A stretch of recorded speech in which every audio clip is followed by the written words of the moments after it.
मारीच, एक मानव ने हमारी छावनी को विध्वंस कर डाला है, खर और दूषण को मार डाला है। एक मानव ने? कौन है वो? सुना है अयोध्या का कोई राजकुमार है, राम, जो अपने छोटे भाई लक्ष्मण और अपनी पत्नी सीता के साथ पंचवटी में रहने आया है। उसने हमारी प्यारी बहन शूर्पणखा का भी अपमान किया है, उसकी नाक काट कर उसे कुरूप बना डाला है। हमने मन में ठान लिया है, जिसने हमारी बहन का रूप बिगाड़ा है, हम उसकी रूपवती स्त्री को उससे छीन लेंगे, हमारी रानी बनाएंगे, हम सीता का अपहरण करेंगे। इसलिए हमें तुम्हारी सहायता की आवश्यकता है।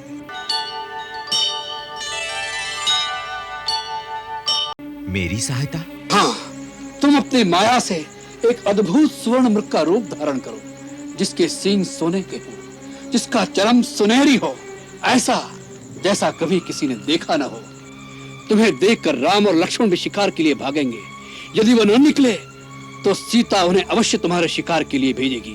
उस समय मैं उसे कुटिया में से उठा लाऊंगा।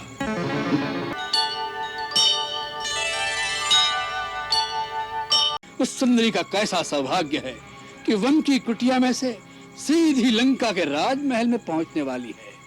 उसका सौभाग्य है या नहीं, परंतु आपका दुर्भाग्य अवश्य उदय हो रहा है महाराज रावण। क्या? हाँ लंकेश, आप जिसे एक छोटे से राज्य का कोई साधारण राजकुमार समझ रहे हैं, उस राम की महिमा आप नहीं जानते।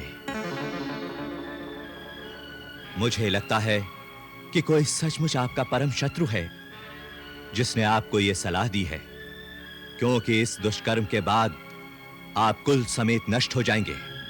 लंका की ईंट से ईंट बच जाएगी। आप मेरी मानिए तो ये सब कुछ भूलकर लंका वापस चले जाइए।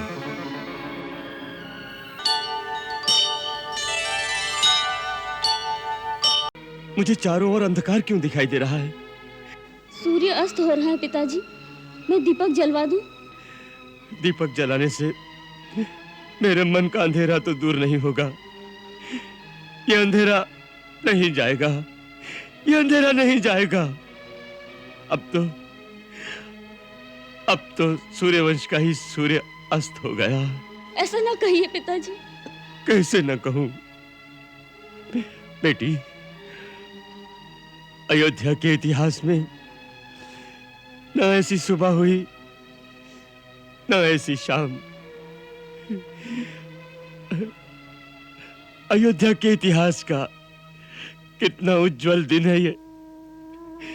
माता कुमाता हो गई और पिता कसाई हो गया।